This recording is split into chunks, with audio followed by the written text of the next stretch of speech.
Hey everyone, Joe here. Today I'm giving my 1-year review on the T-Mobile 5G home internet. We're going to talk about what I liked, what I don't like, what I'm really appreciating about it, and we're going to do some speed tests because one of the things that I was really concerned about with 5G was the cell carriers overselling the towers, and thereby that would drag my internet speeds down. This video today, however, is not a sponsored video. I pay a regular price for this T-Mobile. I always have. They don't sponsor me. They don't give me any discounts. If I have any affiliate codes in this video, they're not related to this at all. So I just want to share that this is my complete unbiased opinion. Integrity is very important to me when I'm reviewing a product. I want you to understand how I really think and feel about it. One of the things we're also going to cover today is who this product is for and then also who it's not for. There's nothing worse than buying a product and figuring out that it's not a good fit for you or that there's an alternative that's going to better suit your needs. So we're going to go over that too. I originally had Verizon 5G home internet and I didn't love it, I didn't hate it, but I was looking for something a little bit faster, especially on the upload end. And so I switched over to AT&T. AT&T was a little faster, but I constantly had to reset the box. It just, it worked great like in the beginning, but then I several times a week, I had to unplug it, plug it back in. I'm going to tell you the good things about it. I'm going to tell you the bad things about it. All right, so I've got my iPhone 16 Pro Max. That's the fastest device that I have on Wi-Fi. We're also right next to the Wi-Fi here. There are a couple other things that are connected, but I think that they're all off, like the TV and a Kindle and stuff like that. But nobody else in the house is using internet right now, so I'm the only one here. So we've got speedtest.net opened up. I've got the app installed here on the phone. And we're going to hit go. I'm going to hit go 6 different times and give you a really nice sample based on where this is pointing right now. So I selected a server that's here in Everett. Geographically, it's very close. And we're going to do 6 tests here. I'm just going to show you all at the same time on the screen, and we're going to hit go. So as we're speed testing here, we're just trying to stay super consistent, but all of the pings today seem relatively low. The speed is very high. Very impressed by the speed, both down and up. It's definitely higher than it was a year ago when I tested. And like I said, you can link that video and watch me do this exact same test then. And definitely faster. So that's the 6 tests right there. Things are definitely looking faster. We are, we're looking really, really good.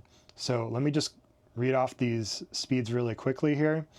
So far today, our download speeds are 835, 811, 851, 854, 839, and 850.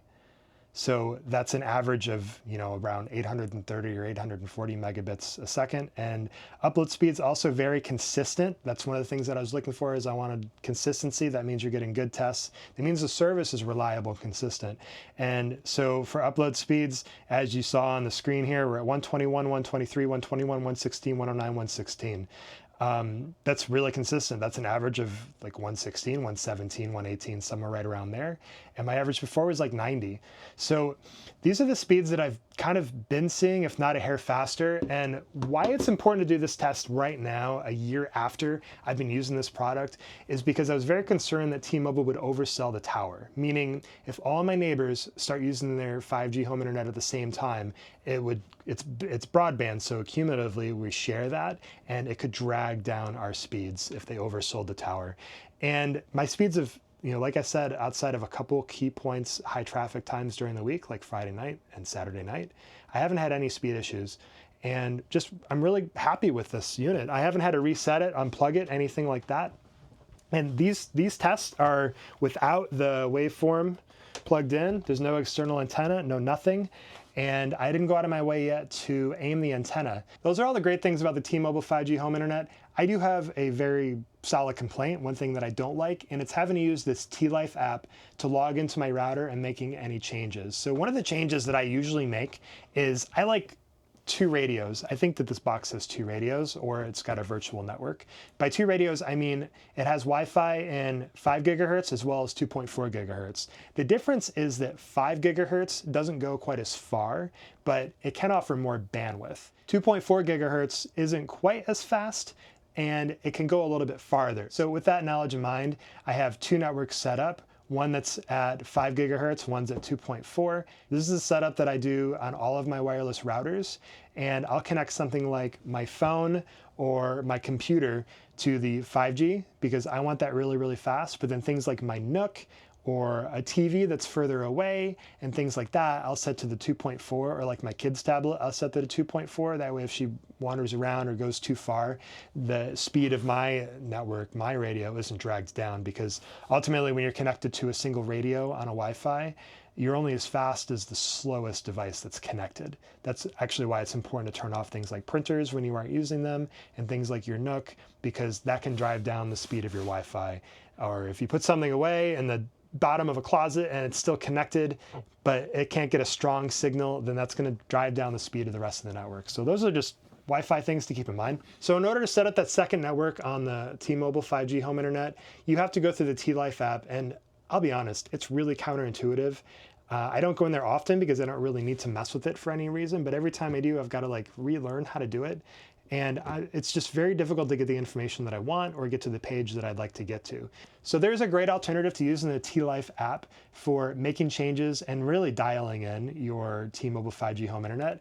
And that app is called Hint Control. Hint Control is a free app. I don't even think it has ads. I'm definitely not sponsored by them because it's free.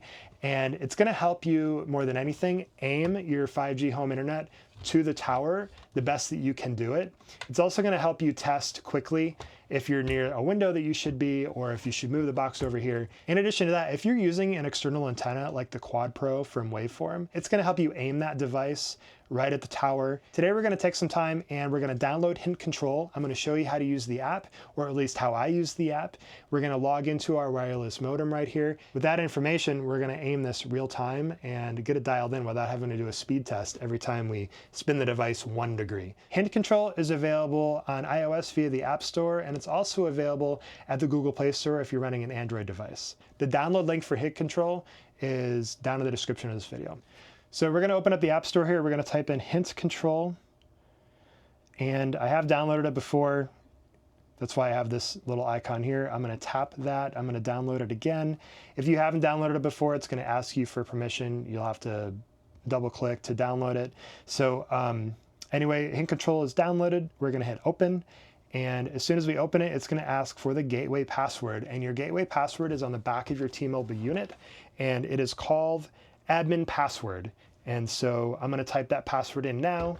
So now that I've typed that in, I'm going to hit login at the bottom here. And just so that there is no confusion, on the back of your T-Mobile unit, you're going to see 2 different things that say password. You're going to see Wi-Fi password. That's not the password that we put in here. We actually put in admin password. So put in your admin password, hit remember credentials so you don't have to keep doing it. I don't know what advanced does. I left it unchecked. We're going to hit log in here. And so here we are, we're logged in.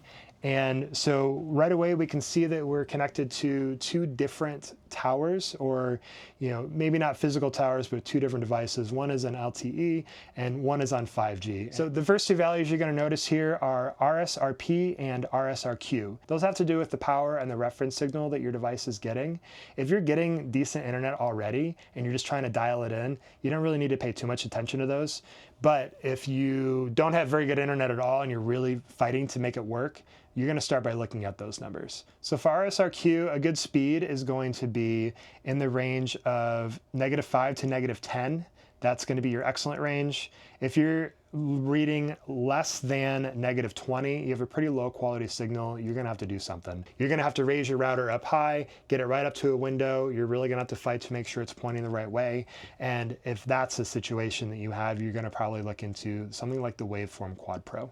Both of our connections right now are showing an RSIQ of -10, and that puts us the range of good to excellent. So we don't need to worry too much there. And while we're talking about it, let's take a look at what a good score for the RSRP is. RSRP stands for Reference Signal Received Power. A good score for that is -65 to -80. But if you are below -90, so -95, -100, something like that, you got a problem. Like I said before, you're going to have to look at an external 5G antenna. You're going to have to move this right up to your window or raise it up high. You really got to move things around if you're looking at a signal that's less than -90. So ours are showing -75 and -78. That puts us right in the range of excellent. So I know that we're less than a quarter mile from our tower. I can see it. So for us today, the most important number we're looking at is the SINR. The reason that that number is the most important for us today is because we already have good quality internet. We're just trying to dial it in a little bit more. A good SINR value is 25 or higher. That's positive 25, not negative like the other numbers were. And poor signal for SINR is anywhere from 5 or lower. That's not to say that you're going to have great quality internet if you have an SINR of 10, but anyways, I just wanted to share that with you. Obviously, we're starting off at a very strong position already. We have an SINR of 17 and 26. And so we're going to just make some small adjustments here. Before we start changes, this is a very important step that I was just reminded of. If you go down to settings in the bottom right-hand corner of the Hint Control app, you want to go to auto refresh, and we're going to change that period to 1000. It's not so much the 1000, it's like 1 second, but we want the auto refresh. That way, as we're moving the device around, what we're doing is actually reflected on the screen. So now that we've made that, we don't need to hit anything else. We can go back to main, and now we can see our values changing a little bit. And that's just from static and things like that in the air, which is great. So right now we're at 15 and 27. We're going to turn the device 90 degrees and see if we get better than those numbers. 15 and 22. Going to give it a few seconds here. 15 and 25. It doesn't seem like it's really made a big difference there. This device does have a built-in Omni antenna. Omni means that it's going to point every direction. There's several like little antennas in there. And so I'll just be honest with you guys, spinning this device on the table, we're not going to see huge differences here. 14, 27. Okay, we're going to turn it again. So now we're about 180 degrees from where we started. 15 and 29. We're going to wait a few more seconds. 17 and 24. 17 and 26. Okay. Turn it again, 270 from the original. So 17 and 28, that's 28's the highest we've seen for the bottom number. That's pretty great. 17 and 27, looks like it's gonna stay steady around there. We're gonna go a little bit further here.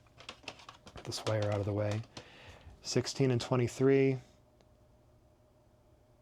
16, 17 and 23. So I think this was our best score that we got there. And, you know, like I shared before, there is an omnidirectional antenna in this unit, and it says right on my screen here, if you look, internal_omni. Where spinning an antenna is going to make a big impact is if you have something like the Quad Pro from Waveform. That I noticed when I was aiming at every degree, I would see significant changes in the SINR. And it definitely made a big difference because it's a focused antenna. And what's nice about the focused antenna is you're getting all of your receiving and all of your transmission in one direction instead of a unit like this that's got an Omni antenna where it's going to go 360 degrees spread out.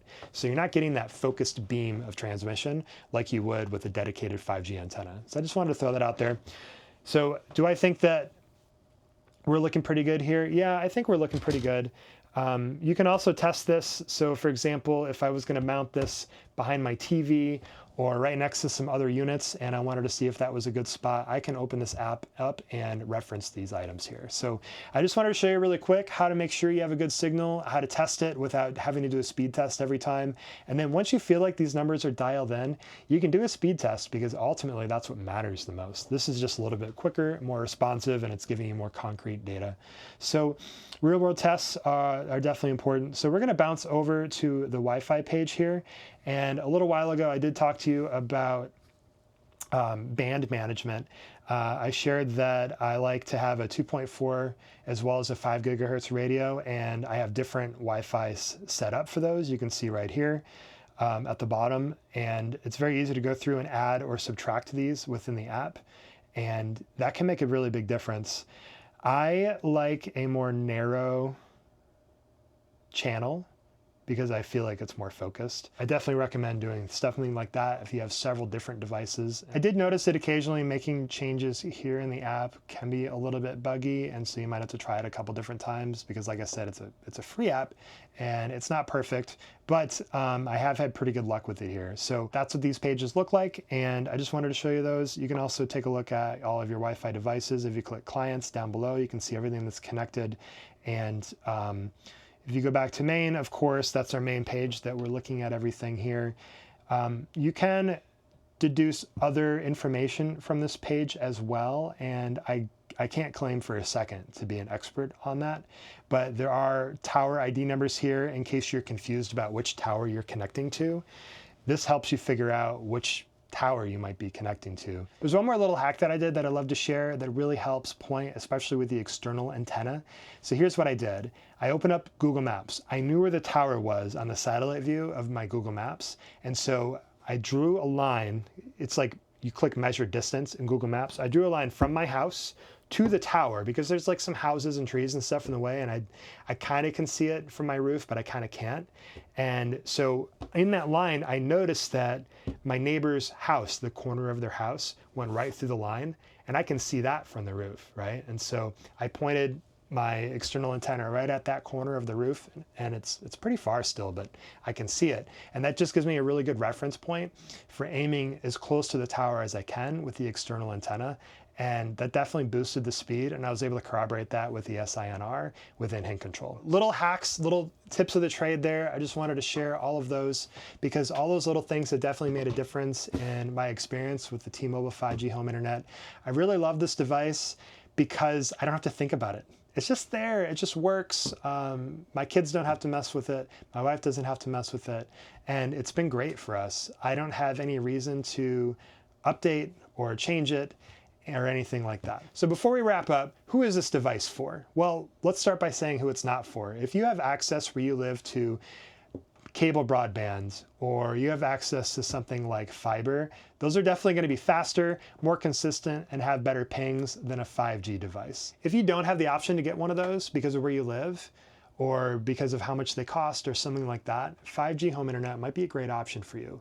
Where I live, I don't have the option to get cable or fiber, and I don't even think that I can get DSL. I think I could get DSL here, but I don't know for sure, and I didn't want to mess with the install, so I just got this, and it works great for me. If your only other option is something like Starlink, I've heard great things. I haven't personally used it yet.